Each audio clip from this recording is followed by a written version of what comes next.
nervous with Kyler Murray, not just in terms of the accuracy, but the potential for him to get hit and injured. Well, it's a long time between now and the start of the season. Long time. So we got a lot to see and observe, and how it goes in training camp, and how the relationship with KOC goes, and they've got a history as well. Sure. So I don't know. It's kind of fun. It's an intriguing move. I don't know what to make of it yet, but that's, like you said, that's why we have minicamp, training camp, all that coming up to see what happens with Kyler Murray and the Minnesota Vikings. All right, we're going to take a break, but we should mention the Wolves back in action tonight at Golden State. Yes, they are trying to snap a 3-game losing streak, and boy, has it been a bad 3-game losing streak. You just can't make heads or tails of this team. It's frustrating for the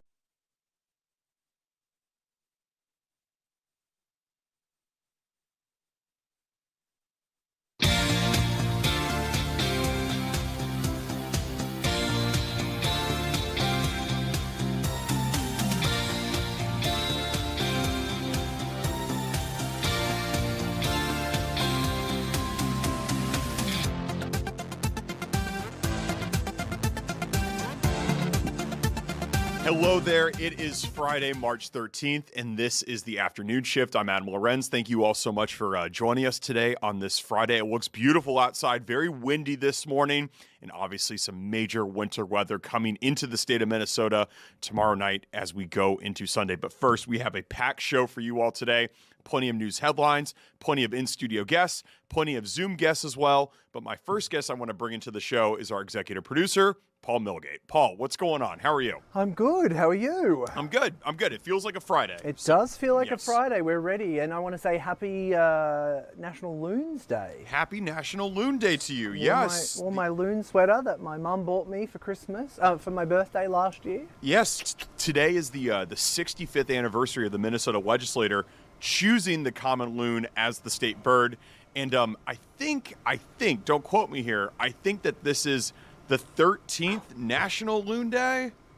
You don't know that. I don't know that. You don't know that. Yes, we are celebrating the loon today.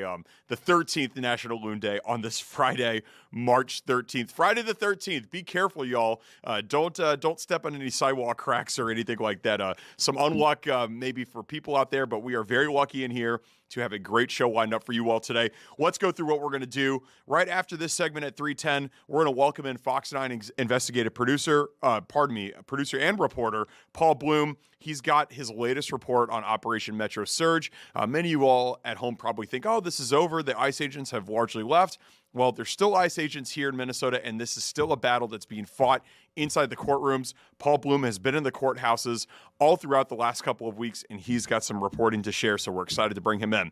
Then the big headline yesterday early evening, the Vikings and Kyler Murray have agreed to a 1-year deal. This almost assuredly means that Kyler Murray, barring any injuries, will be starting for the Vikings at quarterback week 1. We're going to bring in Fox 9 sports anchor Don Mitchell to talk about all the ramifications this has for the Vikings, what this means for J.J. McCarthy, what this means for Coach Kevin O'Connell, so on and so forth. Excited to bring in Don later in the show. Then at 3:45, Anita LeBrun. She went a little viral earlier this week. She lives in a senior care living facility in Minnesota. And on Wednesday, she testified at the Minnesota State House in front of the Senate asking for happy hours to come inside senior living assisted facility homes. The clip really took off on the internet, spread nationwide. We're excited to get Anita's perspective on this whole situation, right, Paul? I meant to get an update on the exact figures before I came down from our office, which is now up in Creative Services. Shout out to our friends up in Creative Services. But I was chatting about the clip that went on the Fox 9 TikTok, and the Fox 9 TikTok alone, this was about midday, had 760+ thousand views just of Anita's testimony. So, we thought, well, why not? Let's speak to the person herself. So we're hoping to have a chat to her, see what it's like to go viral when you're living in an assisted living facility, and maybe, who knows, maybe she'll be having a sneaky drink this afternoon to celebrate. Who knows? We're excited to talk to Anita. That's going to be a really great conversation, and Paul secured that guest. Good job with that one, Paul. Then at 4 o'clock, Jared Piepenberg comes inside the studio, Fox 9 meteorologist, talking about the winter weather that's looking ahead for this weekend. Jared is also an avid fisherman, so we kind of talk about a lot of his fishing routes and what goes into the perfect fish for a fish fry. Today is a Friday during Lent, of course, and that brings us to our next segment where we're going to be profiling one of the best fish fries in the entire Twin Cities. It's at St. Thomas More, and we're going to be talking to the pastor of St. Thomas More all about the organization of the fish fry that's going to be going on today. That's at 4:15, and then our traditional Friday segment, Headline Hustle, where Lori Fisher, Fox 9 senior executive producer, Grace Henry, and I will be going through some of the biggest headlines of the day. That's at 4:30. But first, let's get into some local headlines that are making news right now. We're going to start with something that was breaking earlier today in the southwestern Minnesota city of Appleton, where law enforcement say that 2 people are in custody after an apparent standoff there. The Swift County Sheriff's Office says several agencies, including a SWAT team, were called in this morning on reports of gunfire. The suspects were barricaded inside a vehicle, the Swift County Sheriff's Office said, and no federal immigration officers were involved in the shooting. For all the latest on that story, go on and head to fox9.com, where they have all the details involving with the standoff that was happening in Appleton, Minnesota earlier today. Okay, we just talked about the weather. We're going to bring in Jared Piepenberg later in the show today. If you were driving this morning, or if you were even just outside this morning, you probably had to hang on to your hat, hang on to your coat. You may have felt your car kind of shake a little bit. That's because there were winds nearing almost 60 miles per hour in the Twin Cities. Western Minnesota, you saw winds of around 70 miles per hour, and nearly 20,500 customers were affected by power outages as of 6 a.m. today. These were major winds across Minnesota. Now, Jared says that we're not going to have as severe winds going into this weekend when the snow moves in, which is a good thing. But for today, even though it's dry outside, some pretty gnarly winds happening across Minnesota. So I have to say, the takeaway that I feel like I'm getting from every weather update I've watched on all day today as well, earlier this morning, is if you want to do anything this weekend, get it done tomorrow morning. Yeah. Get as much done as you possibly can, and then just bunker down. That's kind of, if you want to avoid that weather, you don't want to be out in that, because there's just so much uncertainty with it. Basically, what Keith and Jared were kind of explaining was there's, I don't even know if it's hit landfall yet, but that sort of, the I don't know what they call it, the low, I think it's the low that's out near Alaska, is still offshore, or was offshore. And so it's like they're waiting for it to hit land before they kind of even know what's going to happen with it. That's why there's so much uncertainty. We're seeing those massive figures. Some people are reporting up to 12 inches of snow that we're going to see. They won't really have a clearer picture of that until that makes landfall, and then we'll kind of, but they do know that whatever it is going to hit us around Saturday afternoon, early evening. So it's good crockpot weather. It might be your last chance to crack out a crockpot and put something on nice and warm throughout the day on Sunday and watch a movie. I'm not sure. Yeah, it sounds like a good plan for everybody out there. Please stay warm, stay indoors. Travel is going to be very difficult Saturday evening going into Sunday, so stay indoors if you can. And if you want to stay inside tonight's going to be a great night to stay inside. There's plenty of college basketball on, conference tournaments happening. You can also watch a rematch of the Olympic gold hockey medal matches for both the men's and women's team, USA-Canada. Well, they're going to be squaring off on the baseball diamond tonight. The stakes are high at the World Baseball Classic. It's the quarterfinals tonight right here on Fox 9 at 7 o'clock. The Americans, they've had a little bit of a weird week. They were upset by the Italian national team on Tuesday. They were fortunate to get into the knockout round, where now they're going to be facing a Canadian team that's never been in the knockout round in the history of the World Baseball Classic. The stakes literally could not be higher for both sides tonight. So excited for this game, and you can watch it right here on Fox 9 beginning at 7 o'clock, live from Houston. It's going to be great. And listen, there should be a little bit of drama. We just saw USA-Canada square off on the ice rink. Now we're going to get to see them on the baseball diamond at the World Baseball Classic. It's going to be great. So watch that tonight, Fox 9 at 7 o'clock. And like we mentioned at the top of the show today, it is National Loon Day. It's really a statewide celebration in Minnesota. I did read, Paul, that there are actually more loons in the state of Alaska than there are in Minnesota. That is a fact. Yeah, that makes sense. Alaska's a pretty wild place, and loons are not Much larger just state. not just large, but pretty wild as well. Lots of wilderness up there. Yeah, but the loons, you'll see them around. You'll see them. The one thing that have you ever heard a loon call before, Adam? I don't think I have. It's maybe, this sort maybe, of haunting. Some people are clever, like my wife, that can make this sort of whistle noise with it. But it's this sort of whistle that you hear that's like a right that. And now one of the interesting things about it is, and once you've heard it and you know this fact, you'll hear it in movies forever. They often use the loon's call to make you feel kind of unnerved when you're watching a movie. So you'll be in like really tropical places, like I think it's even in Jurassic Park, The Lost World. You often hear loon calls during that because it's such a haunting sound, even though you would never find loons there. So there's a fun fact: keep your ear out for a loon in a movie in a spot that they absolutely shouldn't be. The more you know about loons, and certainly we welcome all the loon knowledge on this National Loon Day, the 65th anniversary of the day the Minnesota Legislature chose the common loon as the state bird. We love our loons, and we're so excited. And you've got a beautiful sweatshirt on there, Paul, Yeah, to thanks, commemorate Mama Millgate. National Loon Day. We Yeah. love it. We love it. Great timing. Great timing with that. And speaking of good timing, we have Paul Bloom here inside Studio 9 with all of his latest investigative reporting regarding Operation Metro Surge, right, Paul? Correct, that is correct. So a digital special that the investigative team did regarding a lot of the court cases, a lot of the stuff that's kind of in the courts about ICE. Like you mentioned, some people probably think we're not hearing about it as much anymore, it's not being reported as much, maybe it's not such a big deal. It's still a massive deal. Fox 9 is still your go-to place to kind of get any updates on Operation Metro Surge.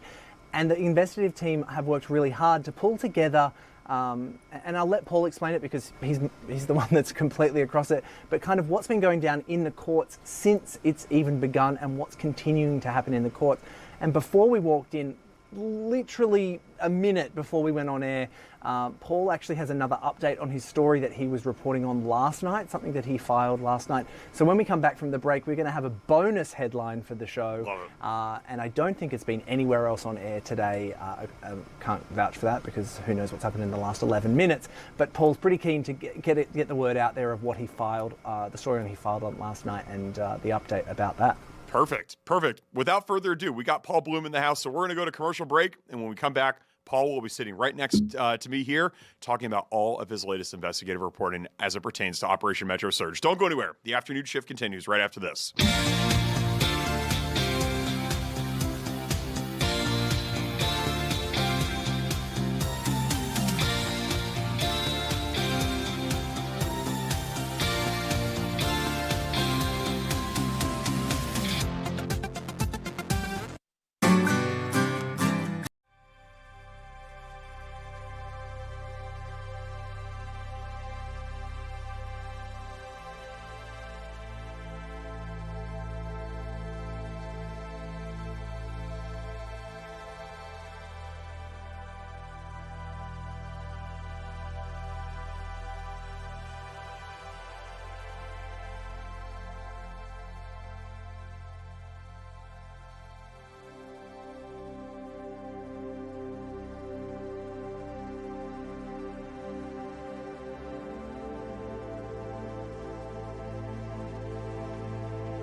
Back here to the afternoon shift. There are so many strong assets we have here at Fox 9. Perhaps none more so than our awesome award-winning investigative unit. And one of the reporters in that investigative unit is Mr. Paul Bloom, who joins me now. Yeah. Paul, thanks so much for being here. Well, great to be here. You're so kind. Yeah, of course. Words, so thank you. Of course. Happy to be here this afternoon. Of course. I know you were listening to Paul Milgate and I's conversation about wounds. You have a wound story. Well, I'm not one of us, right? I've been here almost 20 years, so I've kind of fit into the fabric, the Paul Bloom Fox 9. A lot of people have invited me into their homes, but I am from New England. I grew up in Boston. We call them cabins here in Minnesota, right?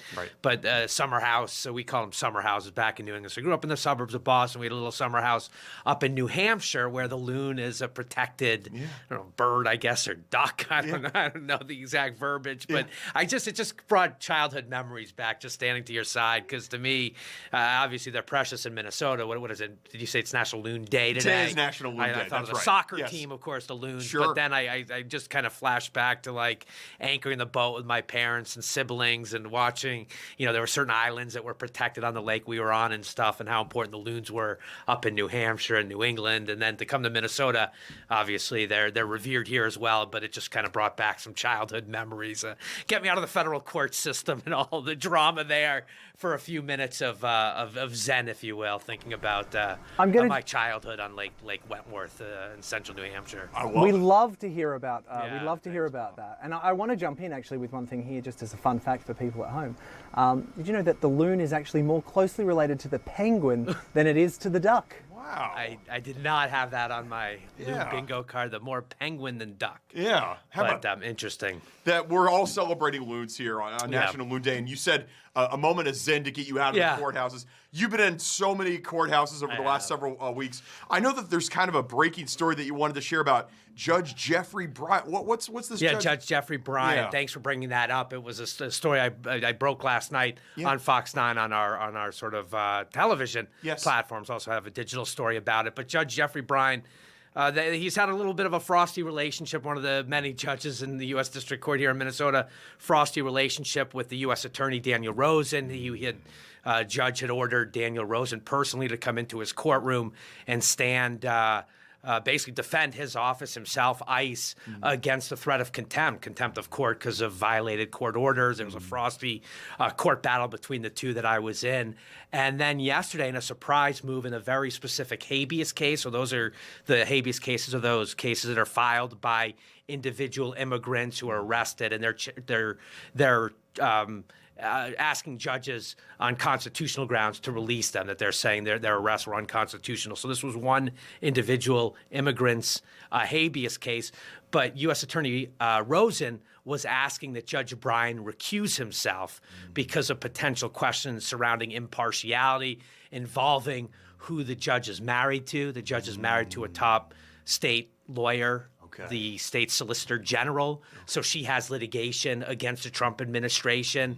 And so Rosen made the argument that, well, if you're married to this woman who's got litigation going in general against the Trump administration, how can you, rule impartially on specific factors that kind of all went into Operation Metro Surge? So the motion was interesting. I hadn't seen anything like that before. And then today, so within hours of Rosen's request to recuse himself or disqualify himself, Judge Bryan was like, no way. I can separate the two. Yeah. It's a well-known fact of who I'm married to. I excuse myself when there is any conflict with the Minnesota Attorney General's office or the Solicitor General arguing cases. So he has just thrown out that idea. Now, whether or not Daniel Rosen wants to take this to the next level and appeal it or whatnot, we will see. But the news today is Judge Bryan isn't going anywhere on this one case, and he shot it down. I put out a tweet a minute ago on X just to update the viewers or my social media followers. But yeah, some developing news today. Sure. This isn't just all rear view mirror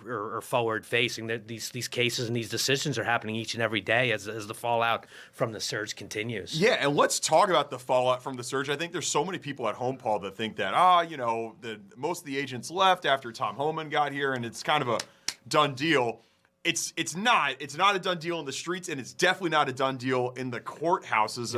What have been some of the cases that you've been kind of seeing from coming up from Operation right. Metro No, Surge? it's a great question. I mean, we are waiting on rulings. I mean, and I mentioned I was on Amy's show earlier this afternoon on All Day, and we talked about the state still has an overriding lawsuit to declare Operation Metro Surge unconstitutional and send, the federal agents home. Of course, the big numbers are long gone. Anecdotally, we know there's still several hundred on the ground here, and there's still enforcement happening. But you're right, the fallout from the cases. But the one I just mentioned, that's fallout, right?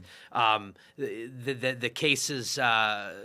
The return of that seems to be the big thing that's still out there hanging out are immigrants who might have been released from custody, but maybe didn't get all their belongings. Like they're coming back to court to say, hey, I didn't get my passport returned. I'm still waiting on even some, I just remember being in court for like my footwear, my shoes, the shoes I was arrested in. I want those back. So we are seeing judges have to rule on those. There are still some habeas filings. I mean, the numbers are way down. Yeah. So clearly the arrests have come down. But no, there are consequences, and just this week, as again Amy and I, something we talked about was Judge Tostrud, who ruled on the racial profiling aspect of the surge, and he found while there had been likely arrests and policies followed that singled people out because of the color of their skin, because of their accent. He did find that the folks in that lawsuit did establish evidence that was happening, but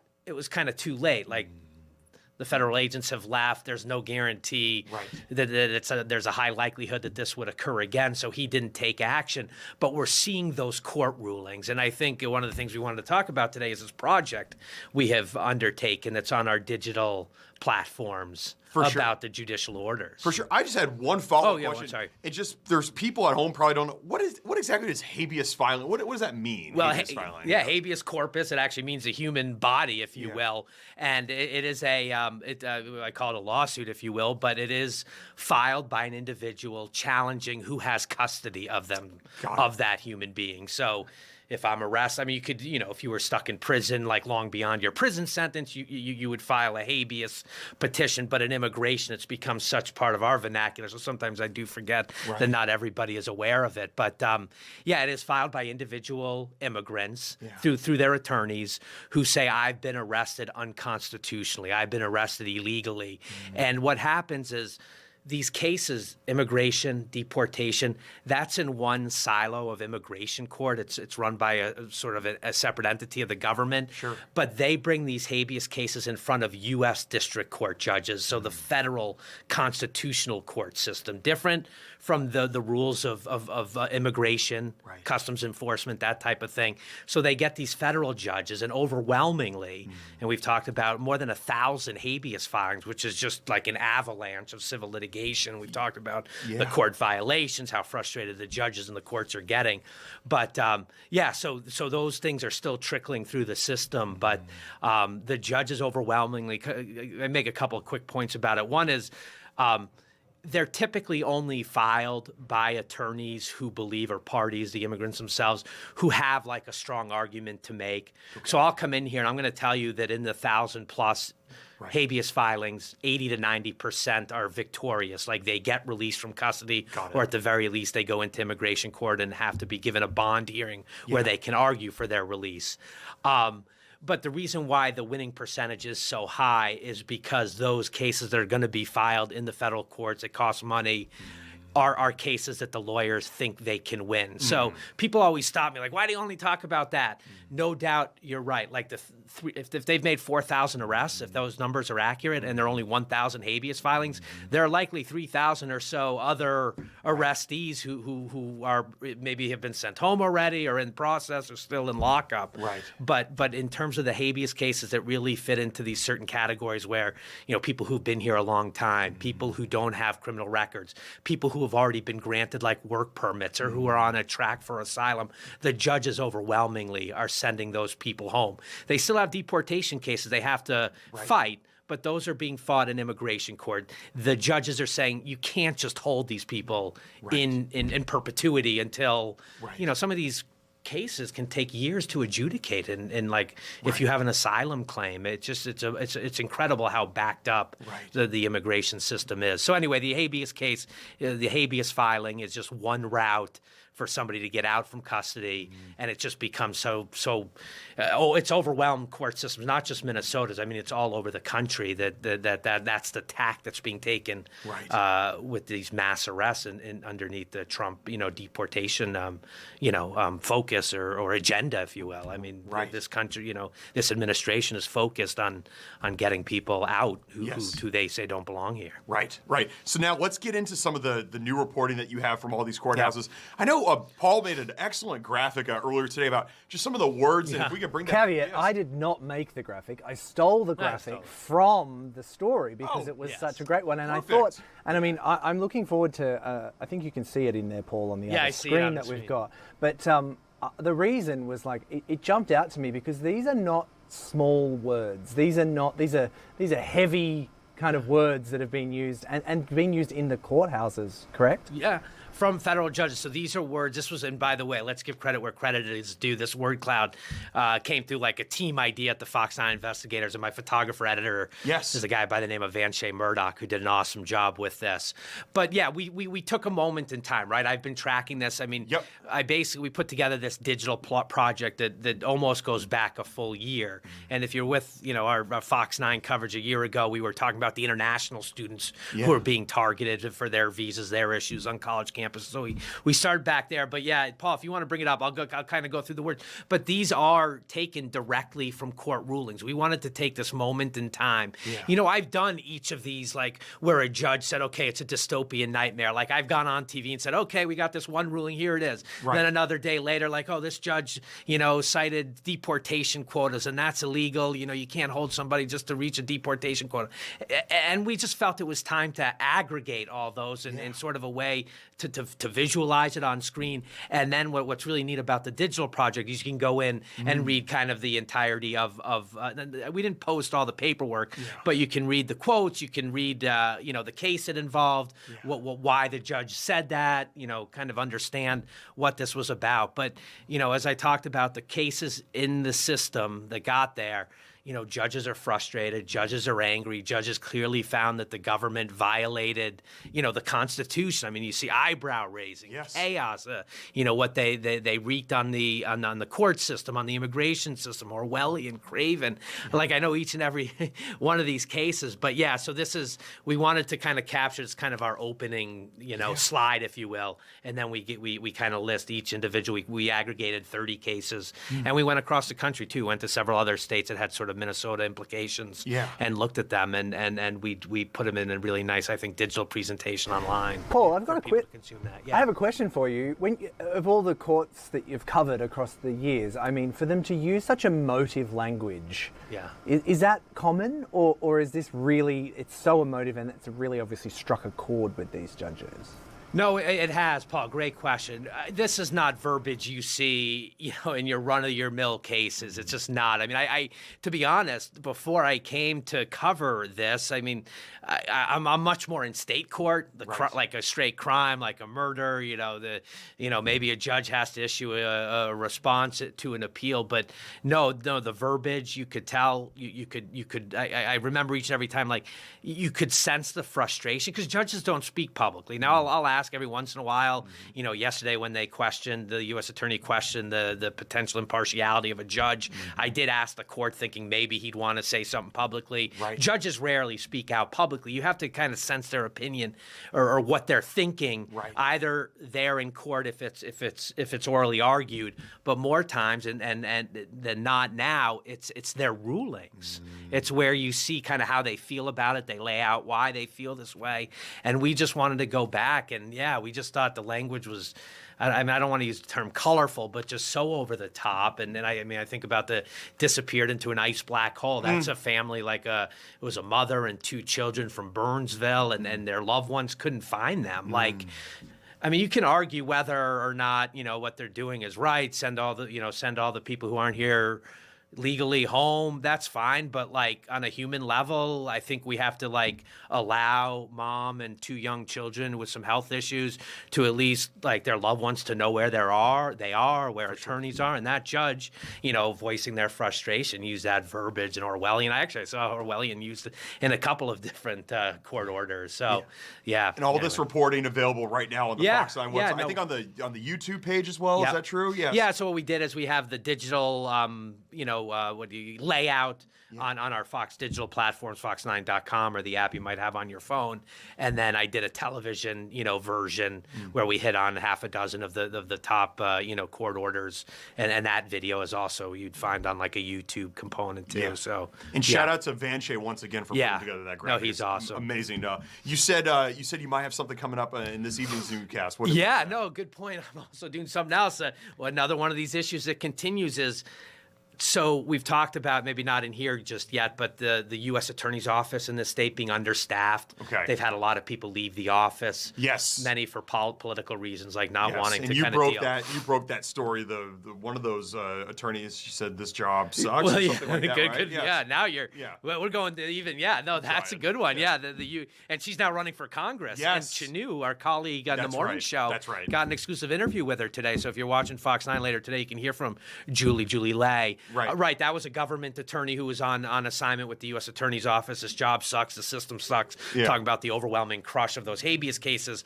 But the U.S. Attorney, like a couple of the top fraud prosecutors, Joe Thompson, Daniel Bobier, Harry Jacobs, they all left the office, as did several others. I mean, we've talked about them kind of losing half their staff basically since Trump was inaugurated for the second time more than a year ago. So they're way down in people. And the Trump administration is moving other attorneys into that office to help.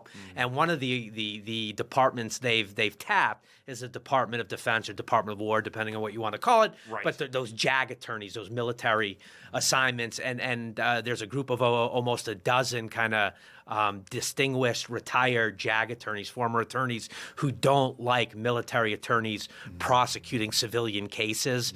So they've inserted themselves into one case where a JAG attorney in Minnesota is being asked to prosecute a protester from Operation Metro Surge. They say that smells. It's a dangerous road to go down. So they filed kind of a unique amicus brief, meaning a friend of the court. Yeah. They want that prosecutor removed.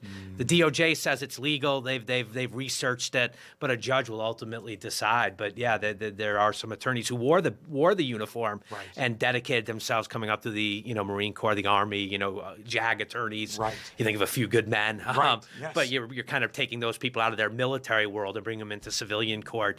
And there are some who used to wear the uniform who don't like that idea at all. So I'm going to hit on that tonight at 5:30 on Fox 9. You can't handle the truth. Yes. Paul, where can people find you on Twitter? On Twitter, what am I at now? Paul Bloom Fox 9? Is that the underscore? There it is. Yeah, yes. I've actually, because you're big on social media, yeah, right? I try. Yeah. I left it for a little bit. Yeah. I kind of got to come back. I did. The surge brought me back. Yeah. And I've got to say I've enjoyed it. Yeah. I'm able to get out. I mean, it's tidbits, but I'm able to at least get out a headline. Like today I posted about Judge Bryan saying no way, I'm not recusing myself. Yeah. That's where the system sucks, the job sucks. That's right. That thing exploded. That's That's my biggest tweet of all time. Yes. Personally. It's great. I was going to say, I feel like you're being quite humble here, Paul. You went a bit viral, for instance, didn't you? I might have. Yeah. I might have had. Yeah, I mean, MSNBC might have used my tweet with the digital article that we had that Fantastic. day, and I mean, I don't know. I mean, I'm curious.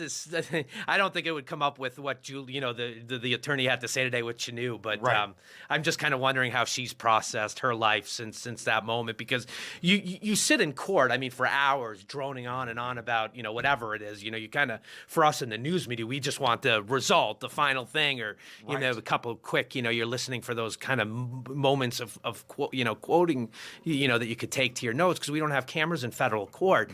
But I'm sitting there, and she said that. And, it was, I've talked about how I thought it was a moment of human breakdown, like that it was like, and I hate, I don't want to, exploit, exploit that kind of moment. But when I was sitting in there knowing we were in the midst of the surge, because what was that, early February, that was the heart of it. And I just, I remember like slacking, our team back here, like, getting my quote ready for Twitter. Like it punctuated the moment, and you knew for sure. You knew. I mean, I didn't know it was going to be a 3 million tweet reaction type thing, but you knew in the moment that this was going to be heard loud and clear, well beyond the walls of the St. Paul U.S. District Courthouse. Absolutely, you've been on top of this story from the get-go. The entire Fox 9 investigative team has been on top of it, and we really appreciate your time here thank today, you. Paul. Appreciate thank you so much. Yeah, thank you. Enjoyed the you. conversation. Awesome. We're going to have more to come from the afternoon shift after this. Kyler Murray, he is the newest Vikings quarterback. Don Mitchell will join me in studio to tell me what does this mean for J.J. McCarthy. That and more coming up right here on the afternoon shift. Don't go anywhere.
Welcome back here to the afternoon shift. It's been a big 24 hours for Minnesota sports. The Twins, they won their spring training. No, I'm not joking. We're not talking about the Twins here today with Don Mitchell. Don Mitchell, Fox 9 sports reporter.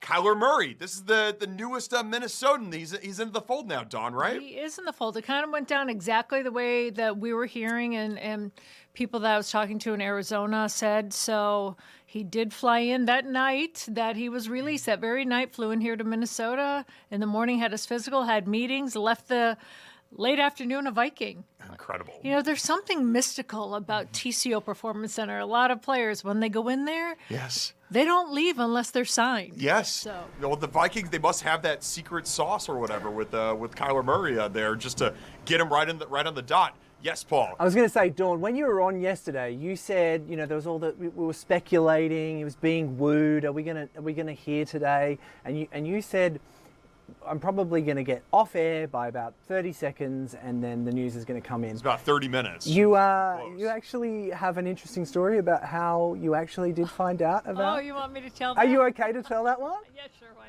not?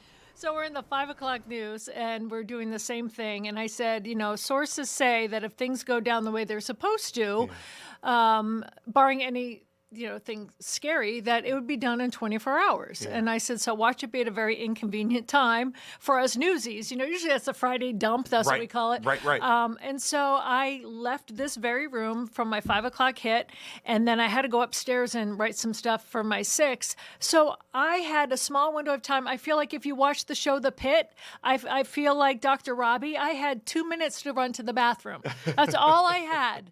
I just had to use the little girl's room. Yeah. And as soon as I get in there, my phone's on the counter, I'm going to start delete, and I get out, and then so yeah, it happened when I took my 30 seconds for me. Incredible. I told Paul that, right? Paul was like, oh, you got to tell that story. It's always the way things happen. You put your phone down for a minute, you go to the restroom, or, you go to heat up some food, and all of it breaks loose. And but it's good news. I'm telling you, I think it's a win-win for both sides. Yeah. So why do you think it's a win-win for both sides here? Well, because the Vikings went in this year about like 43 mil over cap.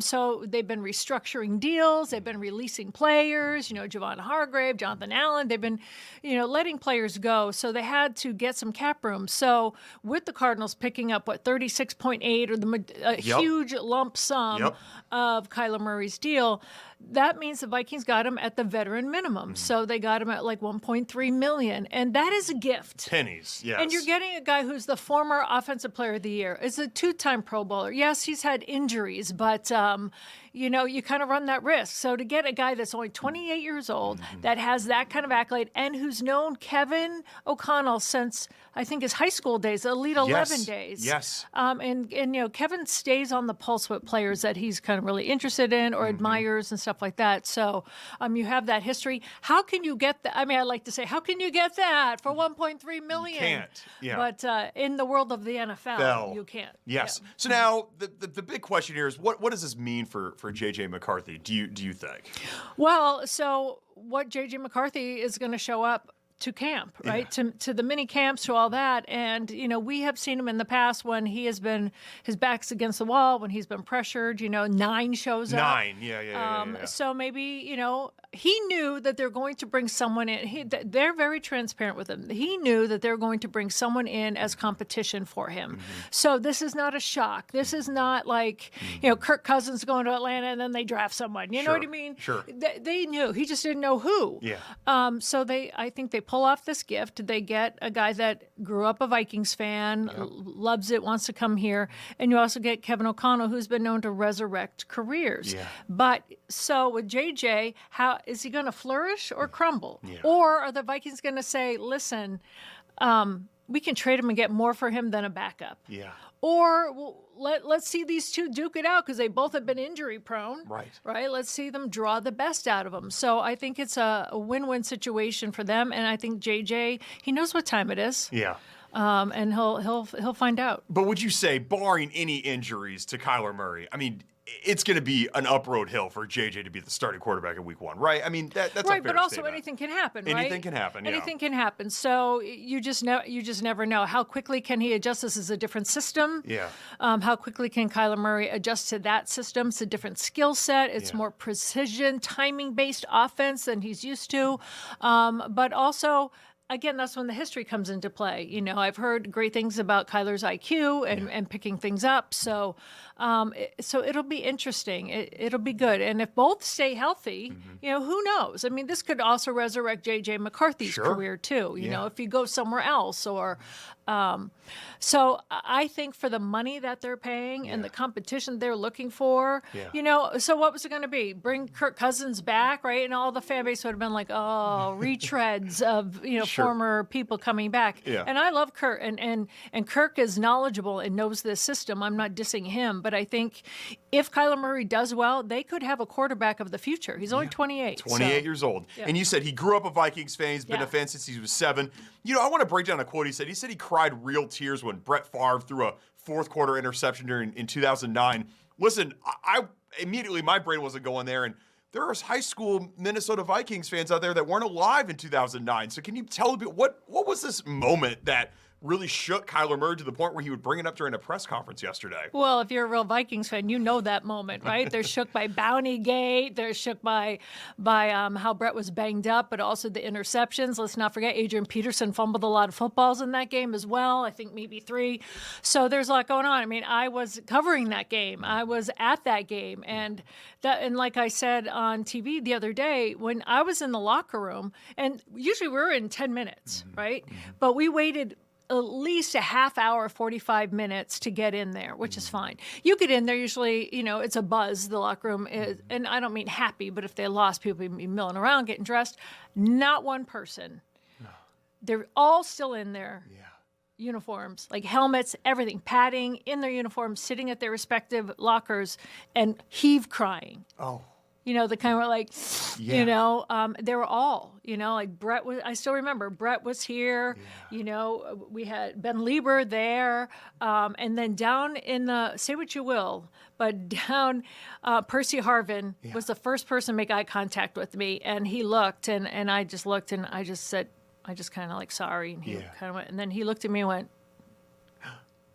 and I put my mic up like, and he went, So I went there, and then the rest of us followed, because I felt like I was intruding. Right. It was such a tough game. So when Kyler Murray says, I cried real tears, absolutely. And Brett Favre, I saved this for you. Brett Favre responded to that today. Let's go. He said, so he retweeted somebody that had that video, and he said, that's the loss that hurts the most. We had a real chance to win a Super Bowl that year, but it wasn't meant to be. And I think Vikings fans know that. So it's different. So that was the NFC Championship game in recent memory. And then there was also one against the Eagles where, that first half was great. In the second half, they were blown out. But that one against the Saints, they were so close. And it just felt like something was off. We found out about Bountygate after that, but the interceptions, Brett is what he is and how he always has been. You live and die by those shovel passes, those chancy throws, and he got bit, and people cried. Yeah, it just Kyler Murray crying there, and now he's going to get to take the helm that Brett Favre used to have and be the Vikings quarterback. Hopefully bring a Super Bowl title to Minnesota for the first time ever. That's what. Now you're talking like a Vikings fan. There we go. Yeah, okay, but let's just get them acclimated to the system and see what they can do. But I'll tell you, I was in the gym this morning, and there was a guy that was there, and we talk every morning. He's a diehard. He's a season ticket holder. He loves the Vikings. He's upset about this move. Yeah, and a lot of fans are. They're thinking, this is only for a year. Right. Because it could be. Yeah. This is just a year. But isn't my counter to that is, can it get worse than last year with all the expectations and then just the utter I know they didn't even finish in last place, and I get that.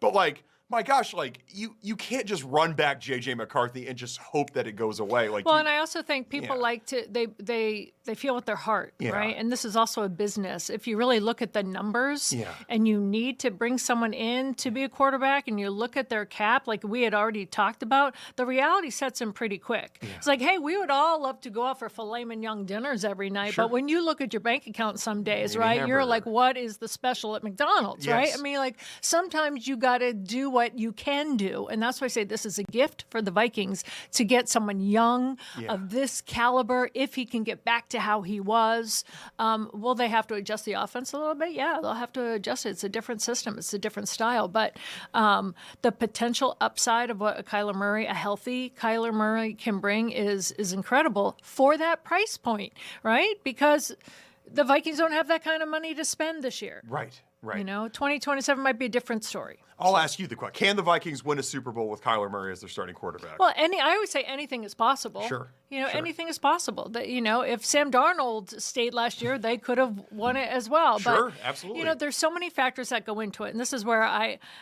love trust me, I love the heart of fans. Mm-hmm. But anything can happen. You can go in with the best O-line and D-line in the world, and once people start going down, boom, boom, boom, and there's no one to protect your quarterback in O-line. I don't care how good he is. If he's going to get hit on the carpet all the time, it's going to be a long season. Mm-hmm. And so, you can say, can they win with Kyler Murray? Well, sure, but does he stay healthy? Does the O-line stay healthy? Who are they going to get now for a punter? Right. Who are they going to have on their defensive line now? Who are they going to draft? There's so much work to be done still, but this really brings that everything that they're saying. We are going to cast a wide net. We're going to bring in competition. They have to finish doing due diligence on J.J. McCarthy to see what they have in him. Yep. Without giving him up. Right. So we'll find out. I think this was find out. This was a splash for the Vikings. This was a very important move that they made, and I'm happy. I can't call myself a true Vikings fan, but I think that this was a real winner move for the Vikings. I really do. Well, you can't call yourself a fan if you didn't know that there's real tears in that game. I can't call We got to bring him up to snuff on how just painful that was. And I'm an unbiased journalist, but to see all these grown men, like that, I've never. And I'm surrounded by men. I have 4 brothers, no sisters, right? But to have that sheer amount of men that have put their. That was not about money. Yeah. That locker room was built to win. And we talked about windows the last time I was here. That was their window to win. And they all knew it. They knew that the next year wouldn't be the same. So that's heartbreak. Yeah. It's like wide left. I mean, Paul was crying in Australia. I was crying in Australia. fans get me. Yeah, I was crying in Australia. What I wanted to ask you though, Dawn. Yes. Do you think that Viking fans should be heading to happy hour this afternoon to celebrate the news? I think Vikings fans are smarter than that. Vikings fans are waiting for the other shoe to drop on that free drink you just left on the table, right? So they're going to go to happy hour regardless, but maybe not to celebrate this. Maybe to be like, all right, let's see what this rendition brings, right? Because they say, hey, it's a stopgap for a year. Potentially, it could be the future. So I think anytime a Vikings fan can have a moment to celebrate, they should anyway, because... I'm there with them. I'm there, right there with them. We got somebody that's going to go to happy hour coming up next, potentially. Who's that? Her name is Anita LeBrun. She lives in an elderly care center, and she testified earlier this week about it, bringing in happy hours into. I love that. Minnesota. I heard that story. We got her. There she is, right there. We got her coming up next. So you're not going to want to miss this story, Minnesota. Maybe she's a Vikings fan. Yeah, we'll ask her about it. We'll ask her if she thinks they can win the Super Bowl. She's smiling. This is going to be great.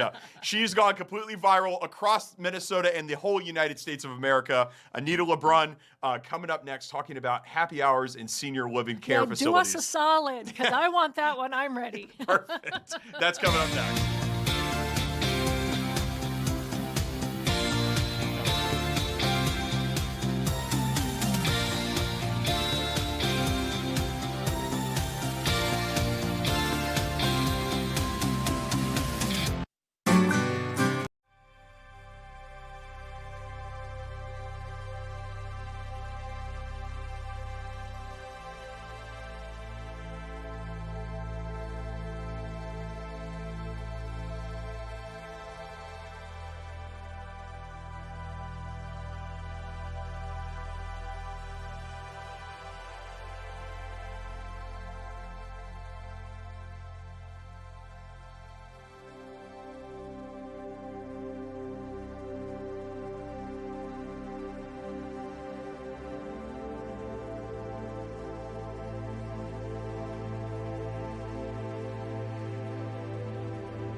Welcome back here to the afternoon shift. If you were paying attention to social media this week, you may have seen Anita LeBrun's face.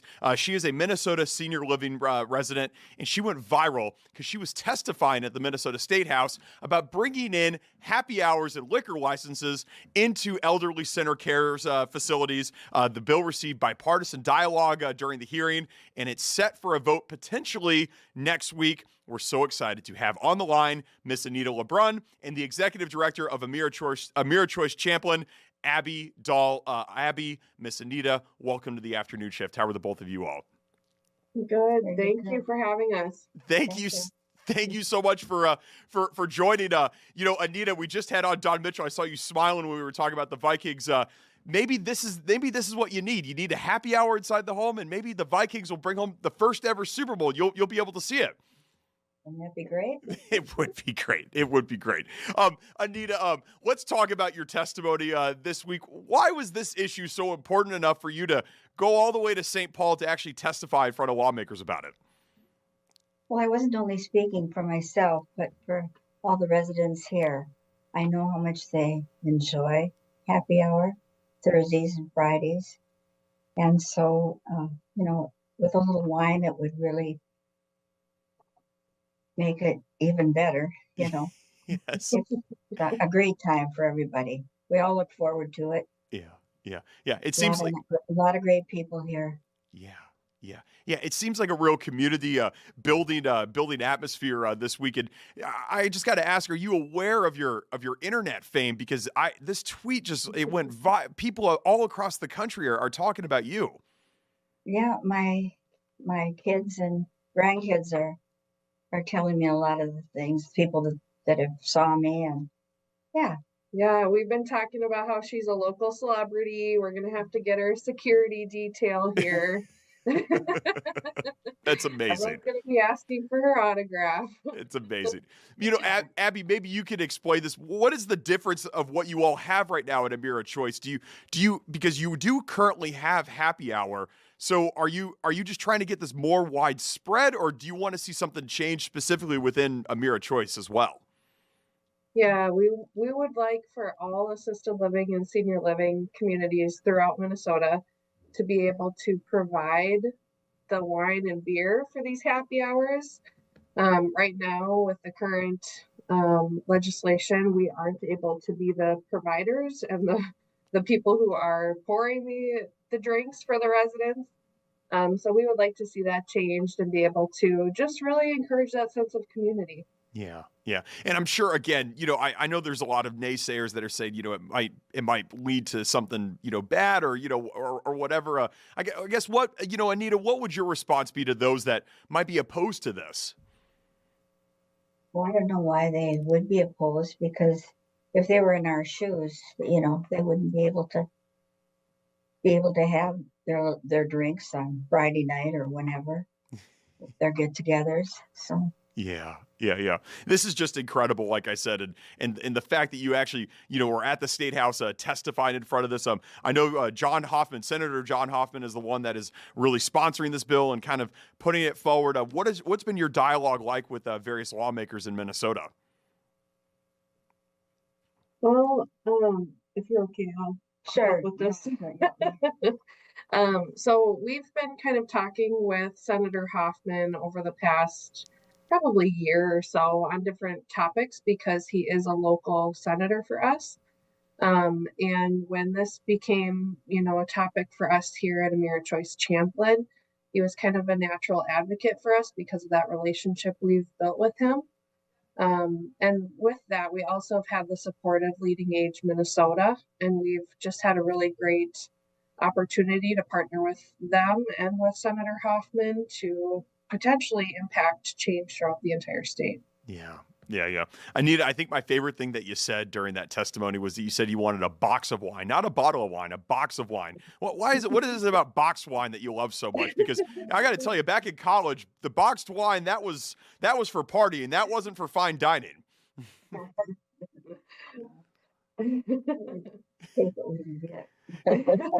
Well, I'm going to jump in here as coming from the land down under. Did you know that the box wine was invented in Australia?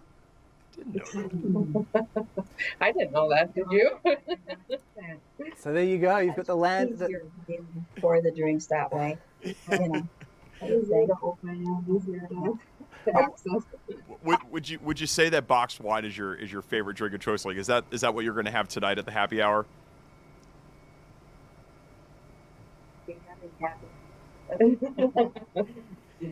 Yes. Oh, maybe. Yes. Awesome.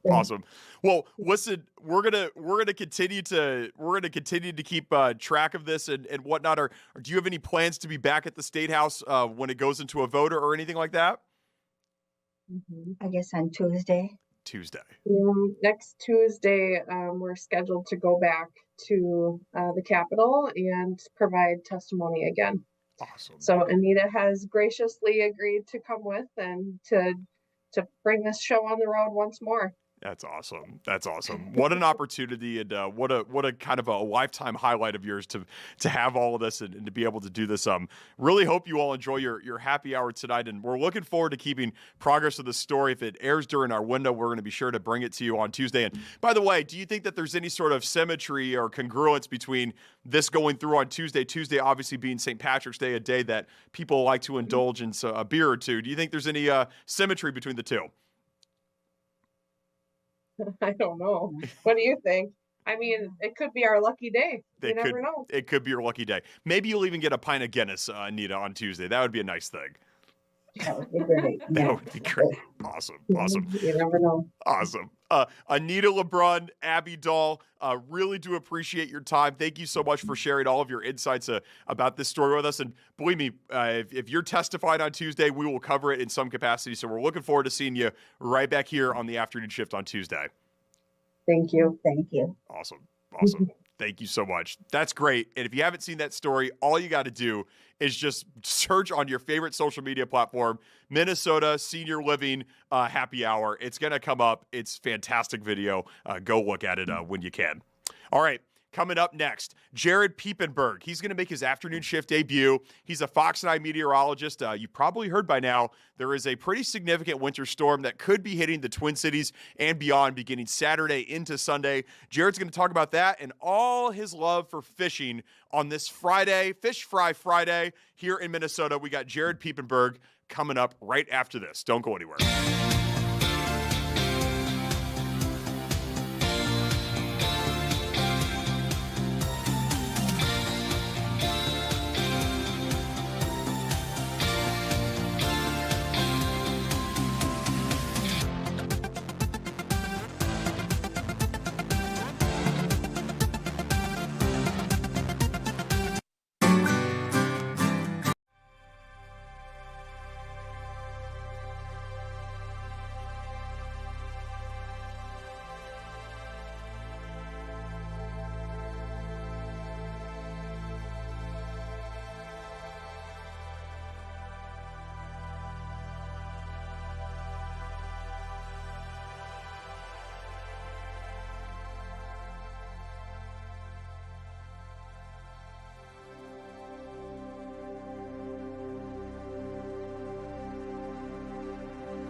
It is Friday here on the afternoon shift, and I'm so pleased to have yet another guest join us in studio now. We have Fox 9 meteorologist Jared Piepenberg. Jared, making your afternoon shift debut. Thank you so much for being with us today. It's finally nice to be on here. Yeah, you've been waiting for your invite, haven't you? I have been. I've been like just checking my email every day and like, all right, it's not today. It's not my time yet. Today is your day. It's Friday the 13th. And you know what? We're not going to bring you on primarily because of the storm that's coming this weekend. We want to talk to you about your fishing background and everything, but we do want to just kind of get your perspective on the storm this weekend. What can people expect? Well, I mean, I've been telling my friends and family, and like it kind of looks like a doozy of one. You know, it's a spring storm. It's got all the right setup from kind of the system coming out of Colorado. I mean, you've heard like Alberta lows, Colorado, or Alberta Clippers, Colorado lows. So this one's going to pick up that Gulf moisture, come up here. Everything's going to come together just to do that, you know, March and early spring snowstorm. So it looks like southern Minnesota through Wisconsin will see those heavier amounts.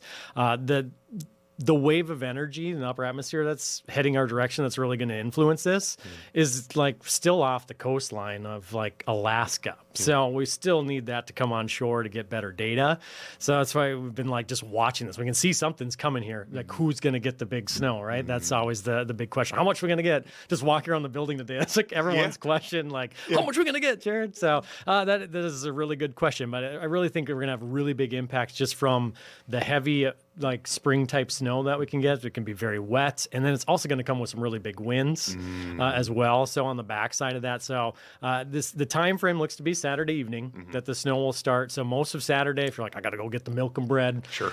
Up in this part of the country, we really don't have to do that. You know, like down in the southern part of the U.S., it's kind of a big thing. But up here, I think, you know, run your errands on your Friday here and Saturday for most of the day. And then this is going to start to develop on Saturday evening, some snow, and then it's going to turn into some periods of heavy, wet snow throughout Sunday, and then some wind as well. So we're going to be watching for really dangerous, tough travel potentially out there.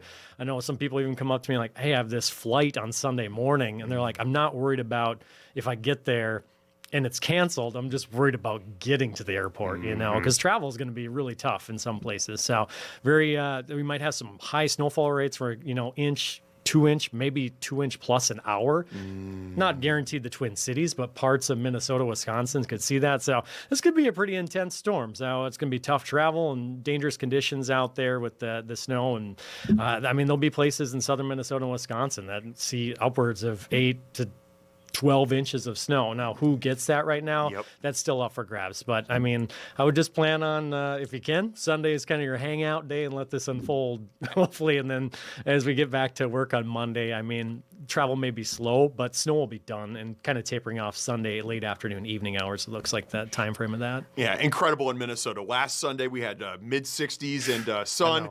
And then this Sunday could be up to a foot of snow, like you're saying. Do you think the crazy winds that we're experiencing in the Twin Cities today are an indicator of what is to come? Are they influenced? The winds don't look like they're going to be that strong. I mean, this really powerful winds that we had on Friday morning. I mean, gusting into the 60s in some places, and it just was howling out there. Knocked over a tree in our parking lot. Do you see it like right down? Oh, I missed that. No. Yeah, there's a big pine tree down right up by the weather deck. Oh, wow. So, you know, where we had the grill and stuff Yes. there? Yeah, there's a big pine tree down. Oh. So, yeah, it's been a tough one in terms of wind overnight.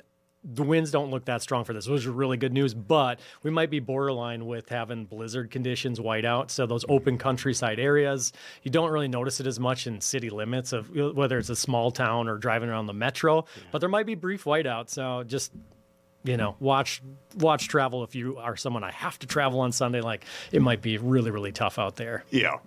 Not a good weekend to go fishing. I know that's one of your big passions. We're celebrating fish today on the afternoon shift. It's a Friday during Lent. I'll be going to a fish fry later today with Paul. And so we wanted to kind of, you're the resident fisherman here at Fox 9. We wanted to kind of get your perspectives. And before we ask about what type of fish is better for a fish fry, when did you start fishing and why do you love it so much? I started fishing, I feel like, as soon as I could hold a fishing rod. We're like, as one of those fortunate people that we have the cabin up in the Brainerd Lakes area. So I grew up in like summer mornings of just out on the dock, fishing sunnies, you know, off the dock, like from sun up to sundown if possible. All My day. cousins would be like swimming and I'd be like, fishing on the other side of the dock. So when you're fishing on you're just holding the rod and you're just like waiting for something to. Yeah, well, some of the lakes up there, including where our cabin's at, it's crystal clear water. So like, I mean, you just see the fish come up to you there, and like even when you're swimming, they tend to follow you around the sunfish too, which is kind of goofy. But yeah, like and now I have my own boat and just go out multiple rods and fish different ways. Yeah. Do you ever fish like I know the rods are the main, but like I know in the South some people like angle fish, like they really kind of like get in there, and like in Texas I know they like gig fish. Like, do you ever do that or no? Like so the only thing I think would be different than like casting and stuff would be in the winter. There's something called dark house spearing. Okay. And I grew up doing that. So you cut a big hole in the ice, almost like 2 by 3 feet, and you take the big chunk of ice out, and it's like sitting above an aquarium. Okay. And then you it's called a decoy down, which is a lure, or like a lure, but it doesn't have any hooks on it. So it's a decoy, and the fish will come in and look at it, and then you spear them. Yeah. So you just spear them. You take them out. So, but when I think of a spear, think of like not quite a pitchfork, but it has multiple tines that go down. So it goes and the fish that you spear in Minnesota is northern pike, is the type of fish that you do in the winter. Sure. Now, when you go fish, are you just doing it for the enjoyment of fish? Are you releasing the fish, or you're taking them in, you're eating them? I would say 90% of the time I'm releasing the fish. Yeah. So I just fish for recreation and the fun of it. Because I fish bass mainly, which most people up here don't keep a whole. Some people do, but I just like most bass anglers, tournament bass anglers, it's just like catch them, smile and take your picture, and then like let it go. If you're out by yourself, you're just like, oh, that's a good one. And throw it on back. So that's what I'm doing most of the time. I have 2 young kids, and they've really started to like fish. So I see myself now. I'm like, I'm probably gonna have to keep some. You know. And northern pike, I since I spear those in the winter, that's probably what I would keep during the summer, because there's a special way to fillet those. Anyway, but what's the best way to prepare northern pike? Do you northern fry pike? It, or you saute it? So when you messaged me about this, I was thinking like, man, I've cooked these so many different ways. Lately, I just like pan fried, like with panko, So just kind of dip it and then make a panko in either butter or olive oil. That's the way my kids have liked it, and myself too, and my wife. But there's another way I used to do in the winter. I do it occasionally. It's called poor man's lobster. Okay. And so like my northern pike fillets, when I was fishing out in North Dakota, you could keep 5 pike when you were spearing. So like, so they have a limit on how much you can keep. Yeah, in Minnesota, it depends on where you're at. But anyway, in North Dakota, when I was out there, I was keeping 5, and sometimes I come back with like fillets that are like this big, and I was like, oh my gosh, I have 10 of these fillets. Yeah. How am I going to prepare these? So I did them all these different ways. But poor man's lobster, you heat up like 7-Up or Sprite. Oh, okay. And which is really hard to figure out when it's boiling, because it always looks like it's right. Carbonation. So I remember my first time doing it, I'm like, I think it's hot. Now it looks like it's boiling. But anyway, you do that, and you kind of like cube up the fish, and you throw them in there, and when they cook really fast when they're like these little cubes, like 1 by 1, and they like rise to the top when they're done, and then you just like a little bit of salt and like dip them in a little bit of butter, like they're little pieces of lobster. I like that. And it was excellent. So it kind of got that sweetness from the 7-Up or Sprite, whatever I was using, and then you just like, I'm just sitting there by myself, so take them out, dip them, and it was a fun little experience of doing that. Now the fly-in fishing trips, it's usually like a big deep fryer, and then you have your different types of breading that you can do. Like the most popular one is probably called Shore Lunch. Okay. And they have like their original. They have a beer batter, which I absolutely love. The beer batter one. Do you get to choose your own beer that you pour in there? You can, yeah. Usually, if you're up on those trips, it's like, well, we got Busch Light or Busch Light. So it's like, is that the unofficial beer of fishing? I don't know. Busch Maybe Light? that's just my family, or like they're like, we got Bud Light or Busch Light, or I feel like when I go up there, I always had to get like a case of Labatt. So you got to get like Canada, or Molson or like something Canadian when you're out there. But I feel like it really doesn't matter. A dark beer would probably make it change a little bit, but it's generally just some sort of light beer to mix that. But the beer batter of that Shore Lunch is excellent. They have the original, and then they have a Cajun one, which Midwesterners like, ooh, Cajun, so you got to watch they got to watch the heat, but it's really not. Actually, I think the flavor is excellent, and some people mix the original and the Cajun together to just change it up. My dad I was looking through my text when you invited me on to talk about this, because there's one I haven't had, but he said the fishing trip he was on in Canada this last year was called like Zatarans, called like crispy fry, or I don't know. Yeah, that's a New Orleans brand, Zatarans. So they have their like fish fry, and it's like like crispy. I should look at what it's something like that because I haven't had it. And he said it was like they're on this trip with 12 guys, and they said everyone liked that one. It was something new that they tried. Yeah. So and there's multiple different ways, but you're getting into fish fries here. What do you think is the best fish for a fish fry? I've had cod and walleye. I know those are kind of the two. Is there anything else that you think is really good to fry up? I think what makes walleye so special up here is like it's a really easy fish to fillet. Okay. So like where northern pike I feel like is very similar, but there's so many more bones, and if you don't know how to get them out, you're kind of like, I don't want to be eating any bones, or like someone's like, kind of know how to fillet this. You're like, taking the bone. Like, it just can turn some people off from that. Where walleye is pretty easy to do. I mean, for filleting purposes too. And then it's just really light, flaky fish. So, I mean, it's really good.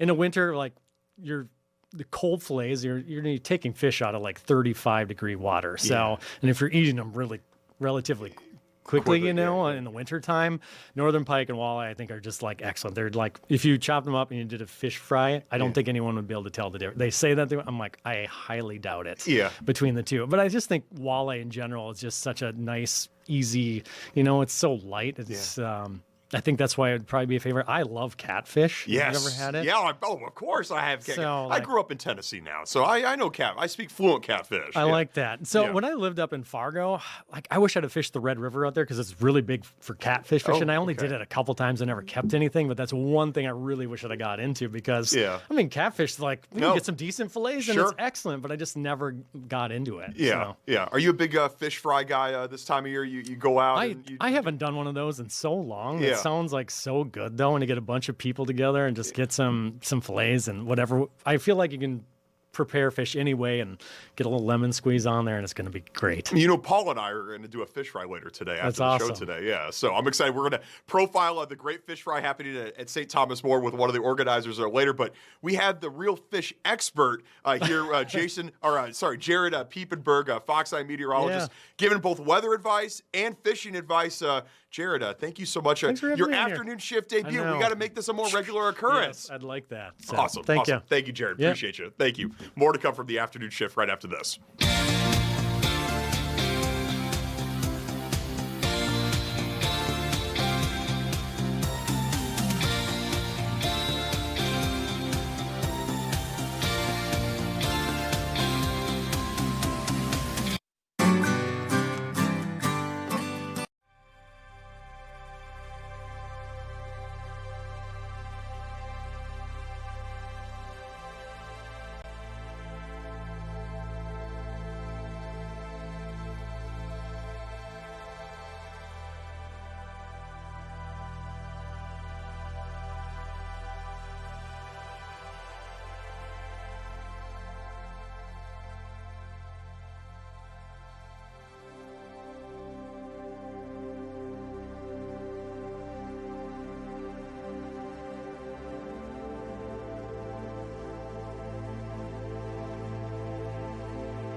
Welcome back to the afternoon shift. It is another Friday during Lent, which means that fish fries are happening all across the world today, including right here in Minnesota, where I've learned that they are a massive deal. And one of the best fish fries in the Twin Cities is in St. Paul at St. Thomas More Church on Summit Avenue. And the church's pastor, Father R.J. Fichtinger, joins us now. Father R.J., what's going on? How are you? I'm excited. We're ready for fish fry season. It's an amazing event. This is the second of our 3 fish fries this year, so we're kind of gearing up as the fryers get turned on and everything gets starting to be set for us to open our doors at 5:30 this evening. That's right. That's right. And Father RJ, I know you play a big role into the St. Thomas More fish fry. Can you just talk about all the work it takes to put on such an event? And I know that there's hundreds of people that attend this. I mean, we have over 600 people who attend the event pretty regularly. But that requires about 100 people to be volunteering in a number of different roles, whether that is serving in the lines or that is actually frying the fish, or that's been setting up beforehand with the auditorium, as you can see there, as well as people helping in the lines, people helping distribute beverages, people helping just really ensure that everyone has a wonderful time and can enjoy the fellowship and the community that we tried to provide here at Thomas More. Yeah, absolutely. And, I think there's probably people out there that are like, this looks like an awesome time. The fish looks amazing. It looks like a really great community atmosphere, but I'm not Catholic. Can I still go to this? Can you tell people this is open to everybody, right? I mean, we say every week that wherever you are on your journey, you are welcome here, and we really mean that. So we're truly excited to have everyone come and join our community for this meal today. One of the greatest ways of sharing fellowship and joy is just doing community, and this fish fry these fish fries are just a great opportunity and a great way to do that. Why are fish fries such a big thing here in the Midwest, and in particular here in Minnesota? One of my favorite random facts happens to be that there are more boats per capita in the state of Minnesota than in any other state in the United States. So I have to imagine that it's just that getting out on the lake kind of feel, and a fish fry just allows us to feel like we're connecting with one of our most iconic features and one of those amazing ways of proclaiming and claiming being a Minnesota. Absolutely. Absolutely. That's very, very well said. And I'll tell you, I mean, I've lived in a lot of different places. I've never met a community in a state where fish fries are as big of a deal as they are here in Minnesota. I mean, the Minnesota Star Tribune puts out a whole article profiling the best fish fries, including your own there. So it really is a big deal. I think there's a lot of people that probably wonder, how did fish fries come to be? Why abstain from meat on Fridays during Lent? I mean, what are the origins of this? Well, certainly, we try to remind ourselves of the things that are good. We try to remind ourselves of those things that are always an invitation. And I'm a huge fan of hamburgers and of bacon and all of those things. So on one day, the Friday is the day that we recognize traditionally as the day that the Lord was crucified. And so that day has always had a special meaning of kind of connecting with that moment, and Fridays in Lent in particular draw us closer as we anticipate this Easter season. So it is special in that sense, and longing for a good thing, longing for a good hamburger, a good meat, longing for those things that when we say, oh, that's a good, I'm also longing for the ultimate good, which we believe is God. And so by participating in that and in the fish fry, or more importantly, in participating in that act of fasting, we bring ourselves a little bit closer to that desire for the good. Absolutely. Absolutely. And I do love the fish as well. And it becomes honestly a treat during Lent to look forward to the fish. We just had on Fox 9 meteorologist Jared Piepenberg. He's an avid fisherman, Father, and he was talking about all his favorite different types of fish that he likes to fry up. So my question to you is, what kind of fish does St. Thomas More use in your fish fry tonight? We have cod. So it is, this delicious fried cod with a batter that has a wonderful secret recipe that they don't even tell me. The team that has put together the battering of the fish over the number of years have used sort of a family recipe, and it's really phenomenal. And so fried cod with all of the other fixings, French fries, mac and cheese, coleslaw, and peach cobbler while it lasts. That tends to go pretty quickly. And of course, it's once you've gone through the line, it's all you can eat. So I think that's also a wonderful invitation for people as they just enjoy, being able to feel a part of a community, feel part of something that is alive and energetic and full of wonderful fun. I think I had 3 points 3 weeks ago, so I'm excited to get back in there. I'm bringing Paul with me tonight, and Paul was saying he has his eye on the peach cobbler. I'm going to bring him into the conversation. But Paul, what is it that you really want tonight? Well, now you just mentioned mac and cheese. Mac and cheese is my favorite guilty pleasure. I can't wait to get the mac and cheese, a big old plate of it. Absolutely, and I really think it's just about being part of that community and seeing the fellowship, and it makes that food just taste that much better when you're doing it with new friends and people that are just growing in an amazing community. Yeah. There's also some libations there too for the grown-up folks. That does not hurt. Right? Yeah, that's right. And yours truly loves to walk the line and help pass the time in the line, because early on there's a lot of energy, so that a lot of people fill in the line. So I like to help by ensuring that people have something to help occupy their time by selling in the line as well. And a bit of coleslaw there, so there's some salad, some Minnesota salad in the mix, because it's sounding like a lot of brown foods and brown liquids, but pretty delicious. I'm not going to complain. Great Minnesota fun. It will be great Minnesota fun. Father RJ, can you just tell the people again, when is it, where is it, and how can people participate? How much is it to attend? Absolutely. It is from 5:30 to 7 this evening at the school at 1065 Summit in St. Paul, Minnesota. That's Summit. You can enter off of the Oxford doors. It's right there near Summit in Lexington. And the cost is $17 for adults, $9 for kids, $5 and under 5 is free. Beer and wine is $5 and soda is $1. Yeah. Cash and credit card are accepted. Yes. Yeah. And the line is long, folks, but trust me, it goes by quick. You can get a drink while you're in line. And like Father RJ said there, and you see the images, this is really nearly 1,000 people attend this thing. I mean, it really does pack out the auditorium, and it's people of all different types of faith backgrounds, believers, non-believers, all kind of coming together for a great, what I would say is a great Minnesota tradition, and something that's very unique to this state. And so I got to tell you, Father RJ, I've never felt more connected to the state of Minnesota as I am at Fish Fries, both last year and this year. I really do feel like I'm really partaking into something that's special to the state. Well, and I think we believe that's a wonderful, special tradition just for our community and participating in all of the things Minnesota, and this just helps to sort of identify with that just that much more deeply. Absolutely. Well said, Father. Go to the St. Thomas More Fish Fry tonight. It's going to be great. Father RJ Fichtinger, you're the pastor at St. Thomas More Church in St. Paul. Really do appreciate your time, and get going on the fry basket or whatever it is. I know they need some help back there. You betcha. I'll go and start volunteering right away. Awesome. Thank you, Father RJ. Thank you. It's going to be great tonight. And these fish fries are an amazing thing. Both restaurants, churches alike. Everybody does an exceptional job with these every Friday during Lent. So I'm excited to check out St. Thomas More and bring a friend along, and his Paul and his wife tonight as well. They're going to experience their first ever church fish fry tonight, right, Paul? I sure am. Is it a thing down south? Do they do a fish fry down south? You know, so here's the thing is that certain states down south, it's a thing, okay? So like Louisiana, it'll be a thing there.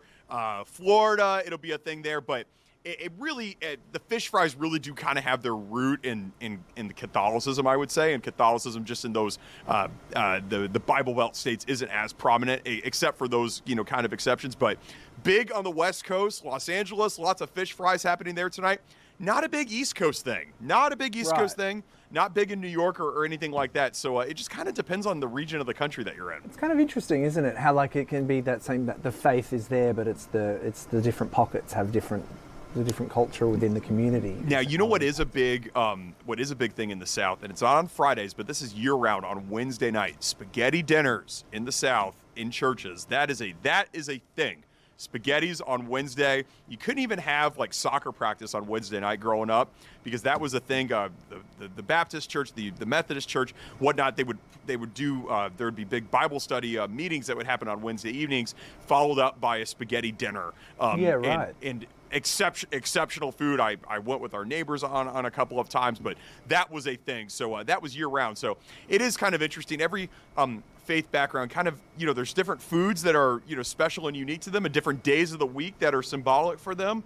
And so I love exploring food and faith. I think it's a wonderful thing. Well, I'd be really interested to look into, because one of the things I used to love going to in Australia during Ramadan is the night markets. So you would go to Lakemba, or you'd eventually we ended up having night markets like right downtown in Sydney. But yeah, you would go, and obviously anyone that's of Islamic faith would be able to then eat in the evening, because you can eat after the sun has set. So it's interesting that these different cultures have these different connections to food and how they celebrate them. I think is really interesting. So I'm looking forward to coming tonight. I love a bit of deep fried fish. And the other thing is, this is only at churches up until the end of Lent. Is that correct? Yeah. Well, after Easter, it's all bets are off.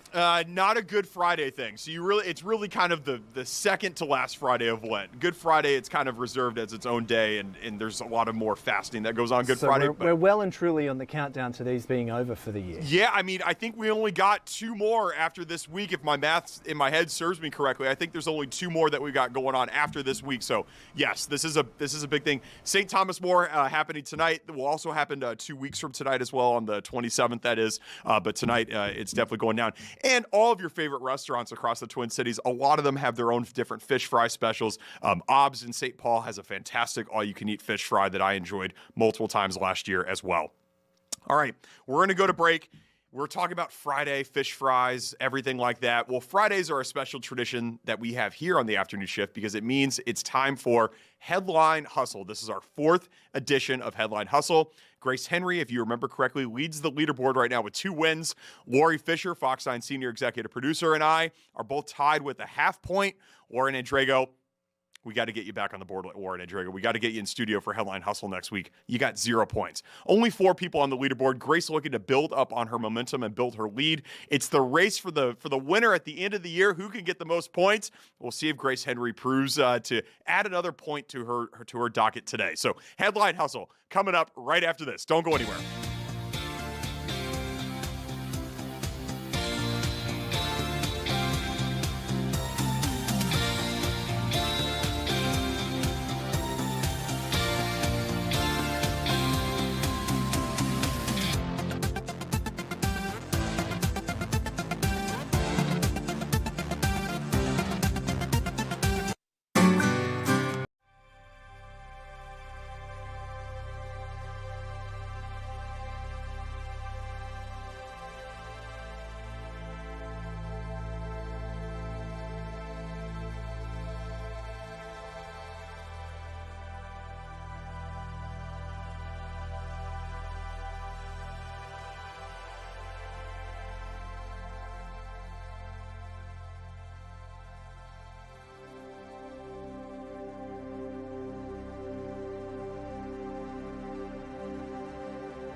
9, and this must mean it's Friday if we got Grace and Lori in the house. Do the hustle. We got yes.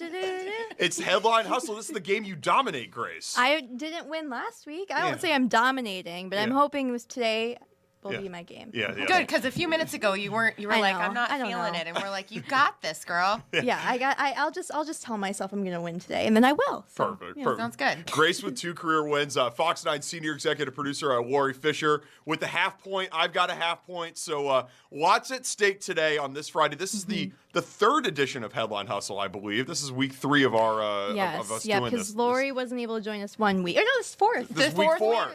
Three with me. Yes. So week 4 of Headline Hustle. That's right. Lauren Andrego was here for the. I'm gonna try not to miss it again.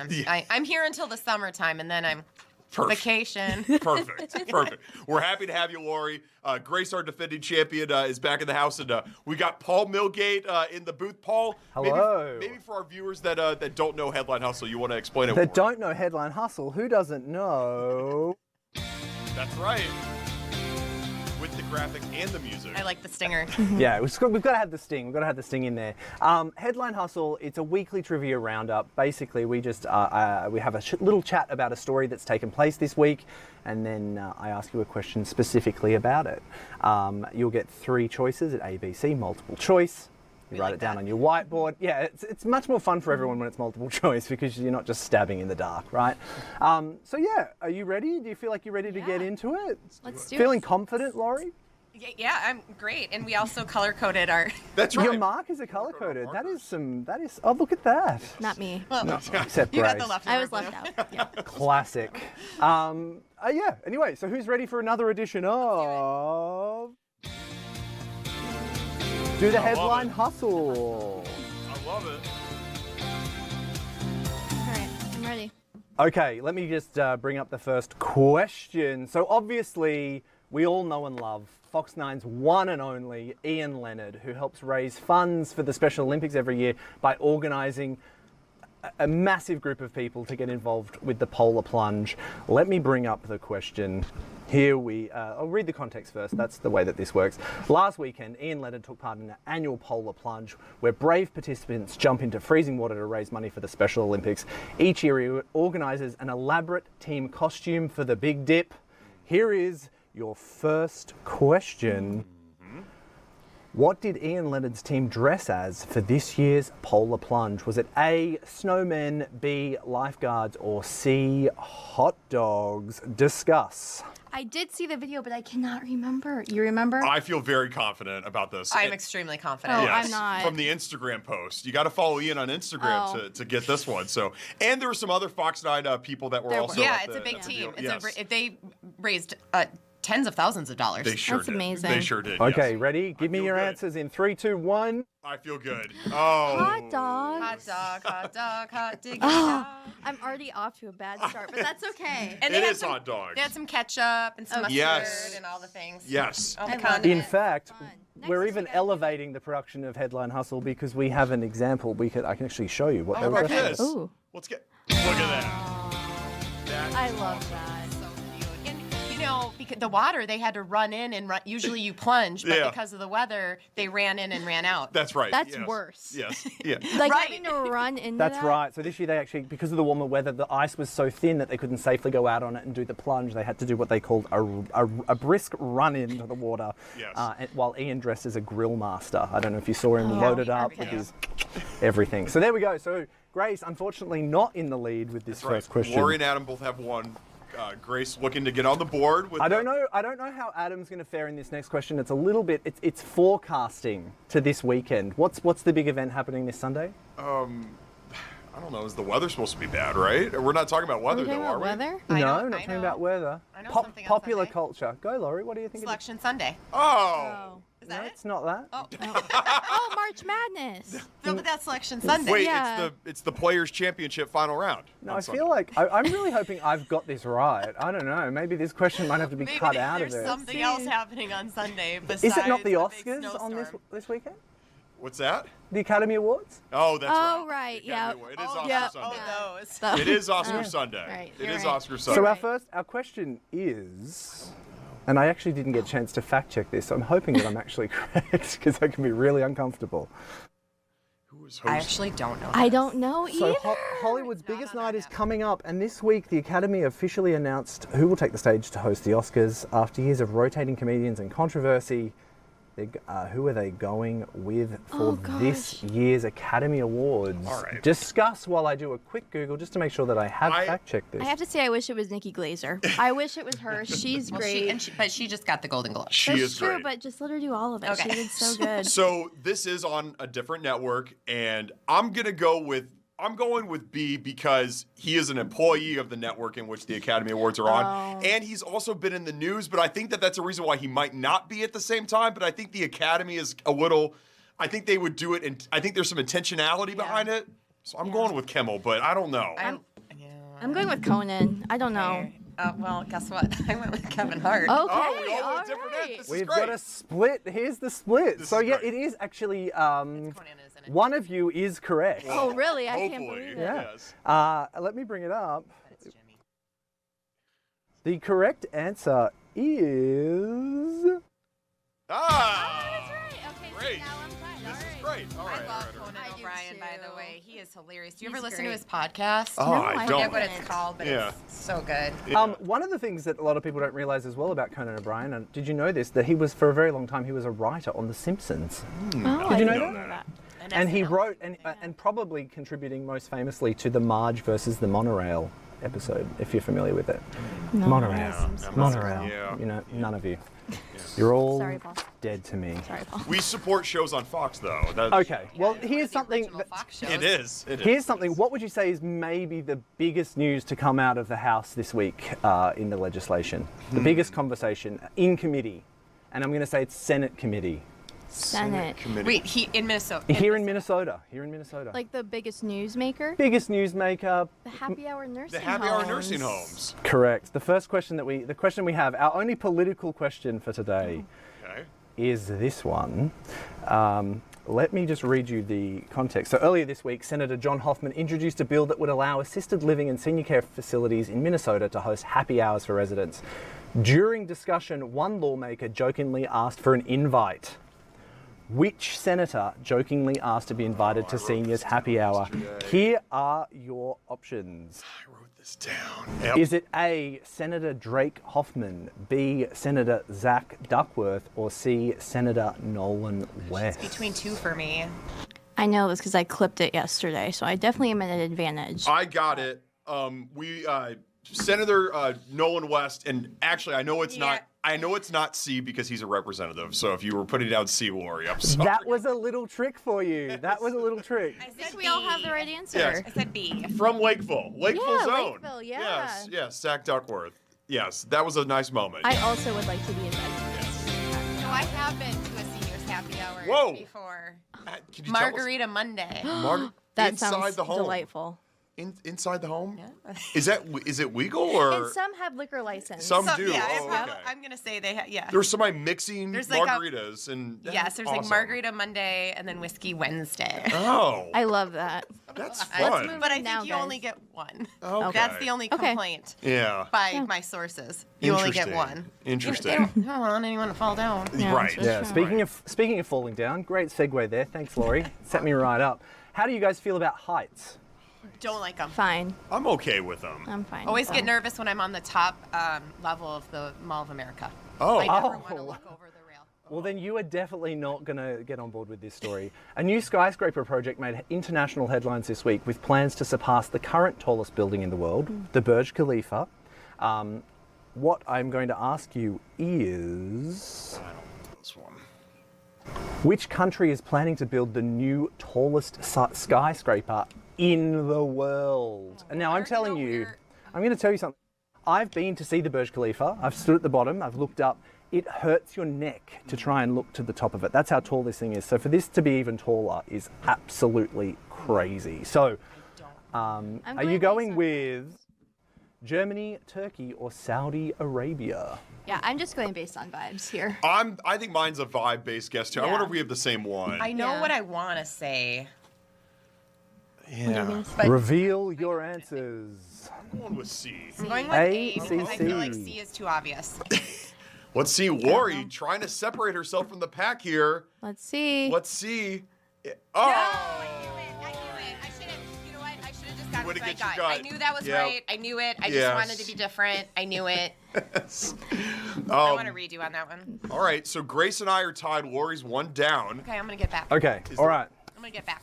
This is a special day today, Friday the 13th. All right. But it is also something else. There is a hint on the screen in front of you. I know what it is. It's not just Friday the 13th, it's also National Loon Day.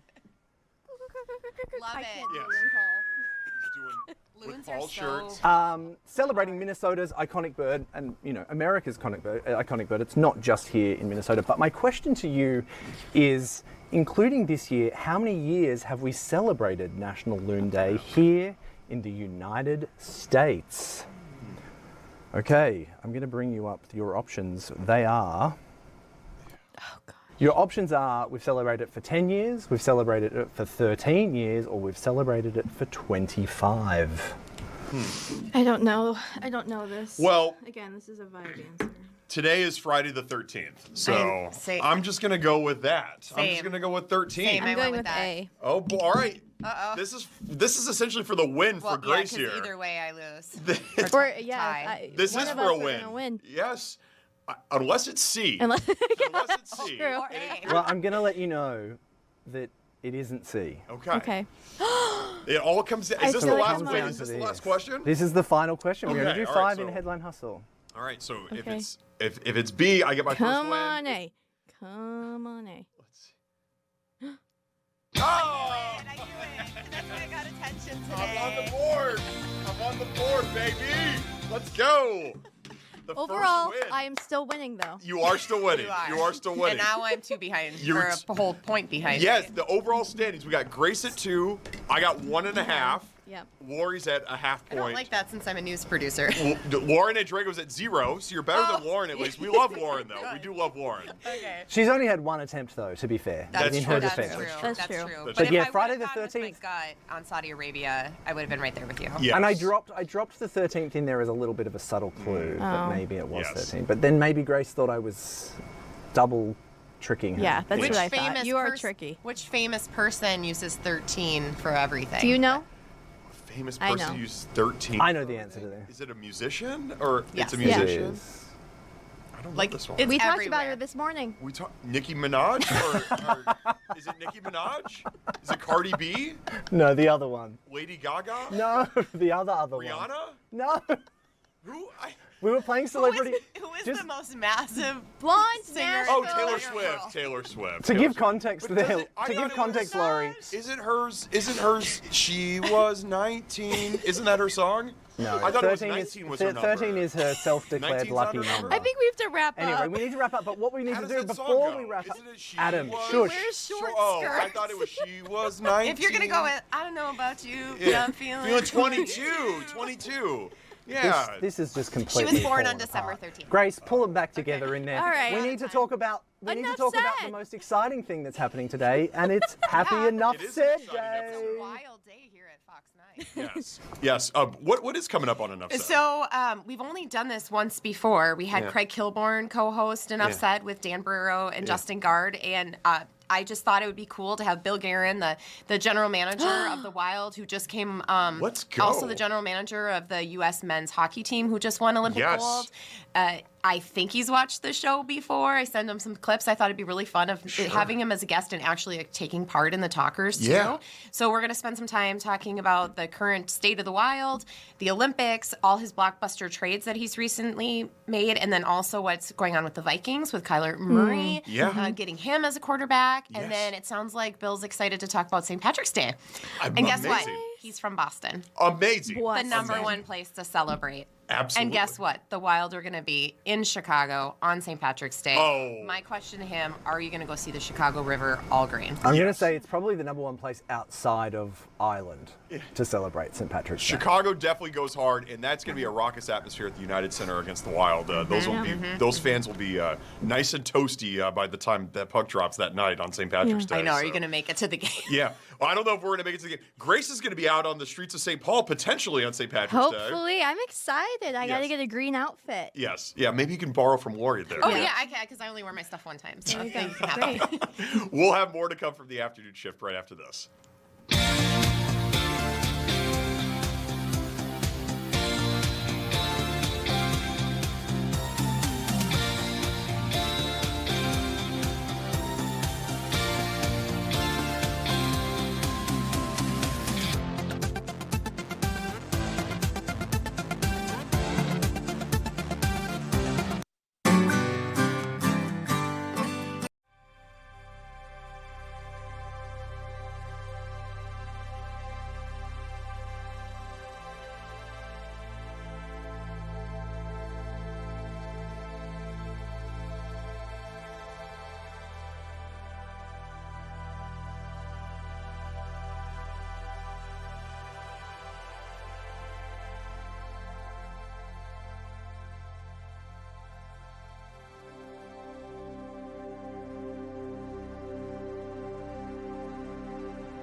almost that time. It's Friday. It's Friday the 13th, and we've got less than 7 minutes left here on the afternoon shift before we send you off into your weekend. Hopefully it's not as bad as Jared Piepenberg and the other meteorologists are making it out to be, hoping for minimal snow in the Twin Cities and beyond for the rest of the state of Minnesota.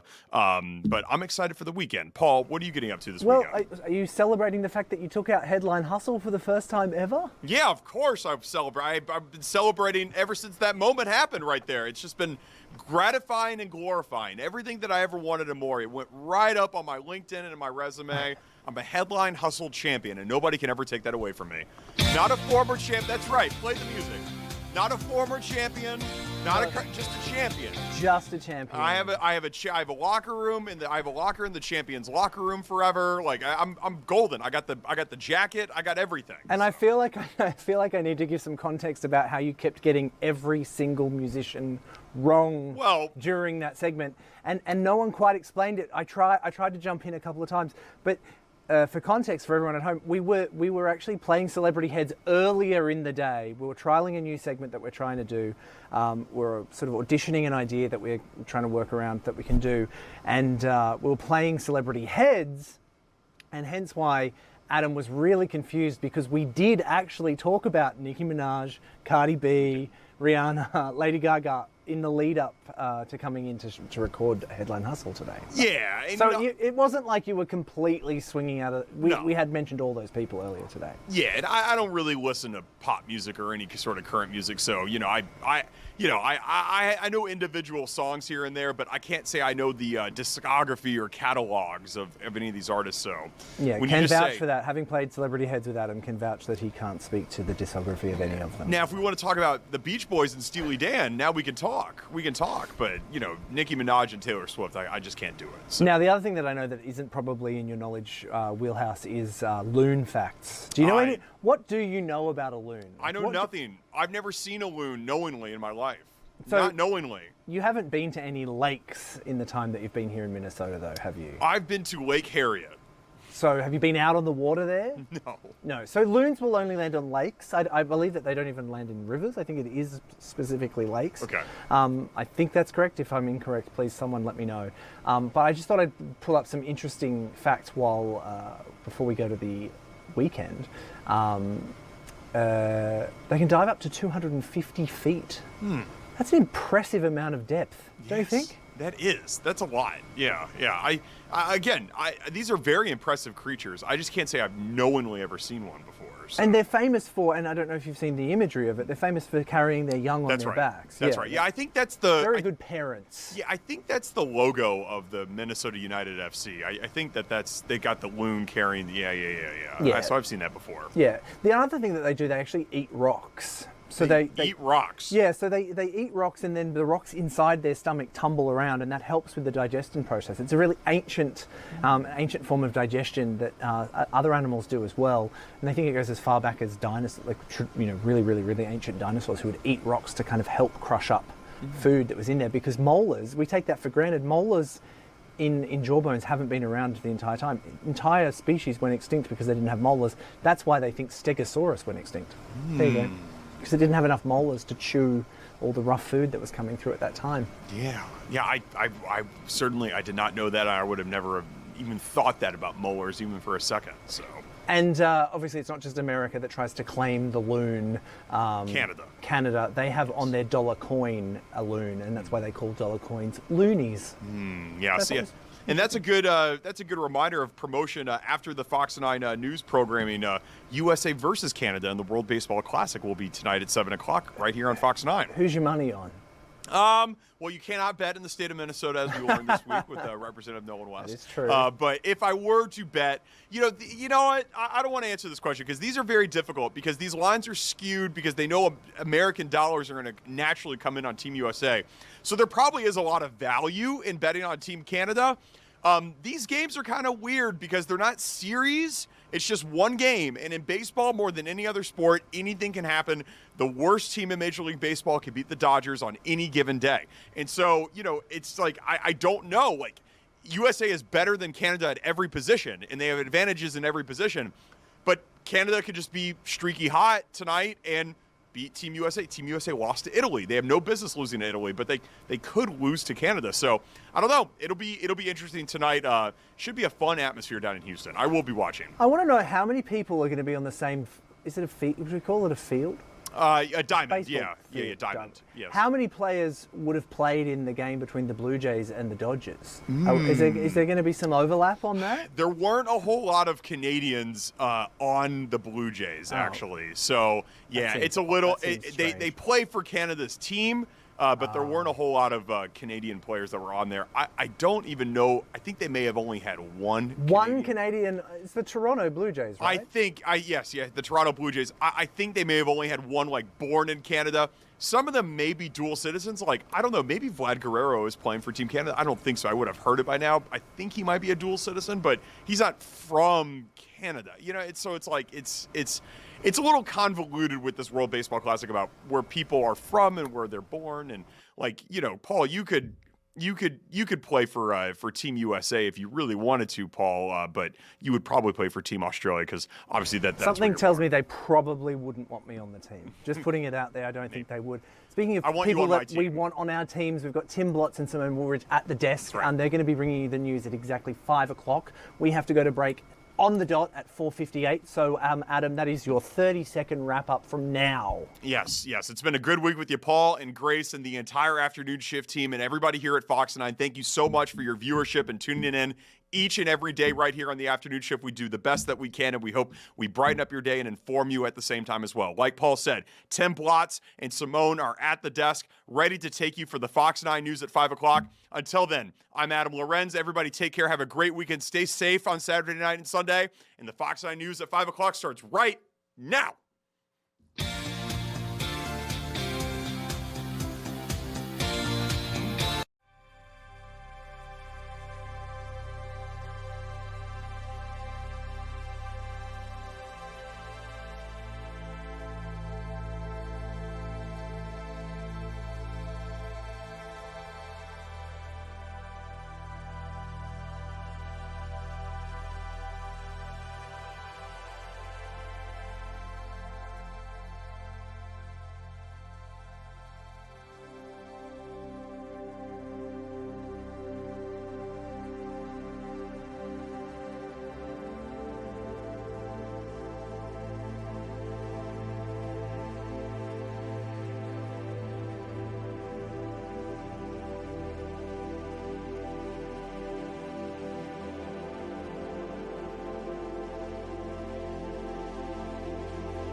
This is Fox 9 News at 5.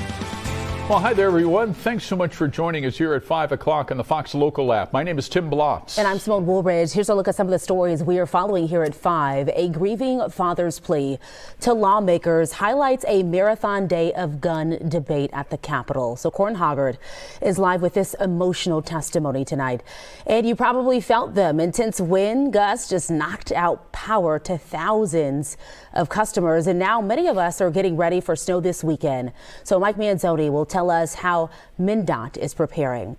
Also, she told a federal judge, quote, "This job sucks," while working as an ICE attorney during Operation Metro Surge. Arshanu Her got the chance to speak with her about what got her to that point and what's in store for her future.